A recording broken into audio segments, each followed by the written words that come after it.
जय श्री राम दोस्तों, वॉक पे चर्चा में आप सबका स्वागत।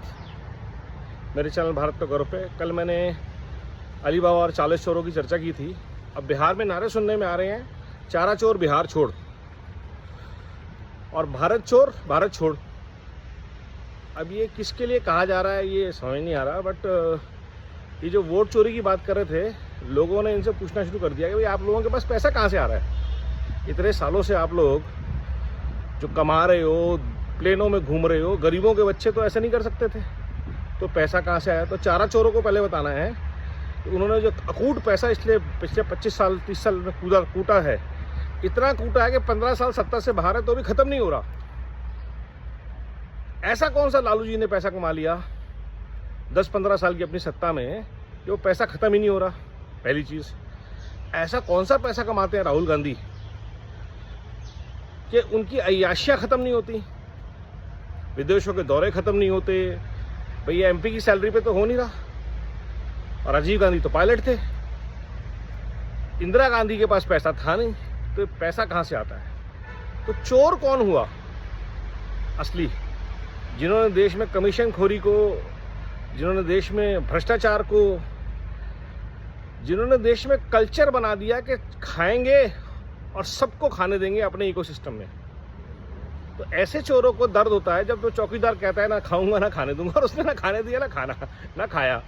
इन्होंने बहुत कोशिश कर ली कि या तो वो हमारे साथ मिल जाए या हम उसे बदनाम कर दें। दोनों में से कोई काम में सफल नहीं हो पा रहे।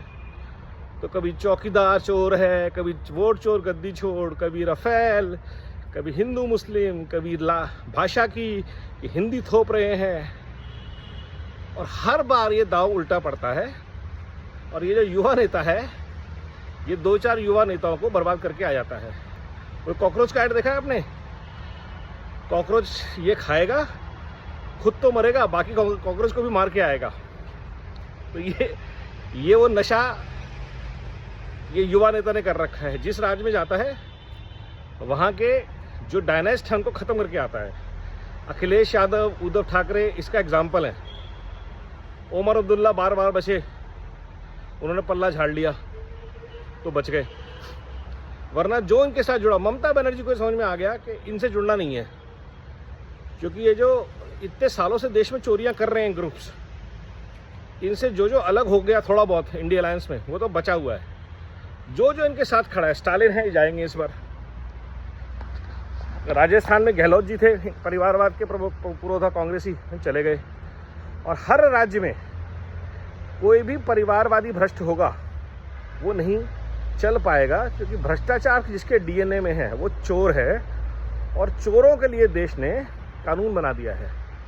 ये लोग तो नारे लगाते रह गए, अमित शाह जी कानून ले आए कि अगर कोई नेता, कोई इलेक्टेड रिप्रेजेंटेटिव, कोई एमपी, कोई मिनिस्टर, कोई सीएम, कोई पीएम अगर अपराध या भ्रष्टाचार के केस में पकड़ा जाता है, उसे सजा होती है, तो उसको गद्दी छोड़नी पड़ेगी।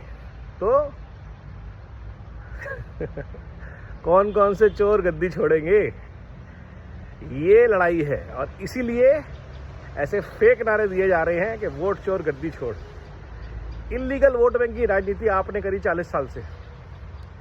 हर विधानसभा लोकसभा क्षेत्र में इल्लीगल वोट बैंक बसाए, और जब उनको पकड़ा गया, उनको ढूंढ ढूंढ के निकाला जा रहा है, ठीक किया जा रहा है, इलेक्शन कमीशन ने कर रहा है, तो आप कर रहे हो वोट चोर।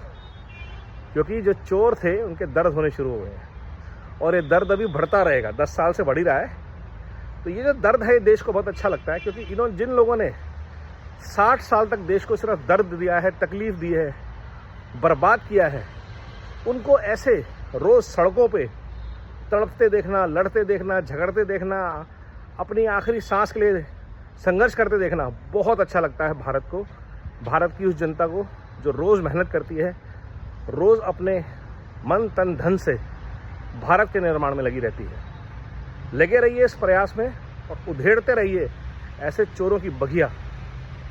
नमो भारत, वंदे मातरम, जय हिंद।